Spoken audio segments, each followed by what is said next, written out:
বন্ধুরা, রেখা, রশ্মি আর রেখাংশ এই তিনটে কথা আমরা জ্যামিতিতে সবসময় পাই। কিন্তু এই তিনটে কথার মধ্যে কি পার্থক্য, তিনটে ধারণার মধ্যে কি পার্থক্য, সেটা আমাদের ভালোভাবে জানতে হবে। রেখা হলো কোনো সমতলে থাকা এমন একটা ছবি যেটা দুদিকে অন্তহীনভাবে প্রসারিত হচ্ছে, এর কোনো শেষ নেই, যার জন্য রেখাকে আমরা ছোট হাতের অক্ষর এল, এম, এন এগুলো দিয়ে প্রকাশ করি। রশ্মি হলো কোনো একটা উৎসস্থল বা একটা বিন্দু থেকে যে কোনো একটা দিকে অন্তহীনভাবে প্রসারিত হচ্ছে, যার জন্য আমরা একদিকে বিন্দু আরেক দিকে অ্যারো চিহ্ন দিয়ে আমরা রশ্মিকে প্রকাশ করি। এরকম যে কোনো দিকে রশ্মি যেতে পারে, উদাহরণ আলোক রশ্মি।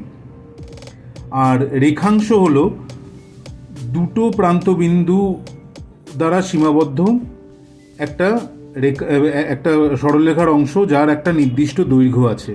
এই তিনটের মধ্যে একমাত্র রেখাংশেরই নির্দিষ্ট দৈর্ঘ্য থাকে।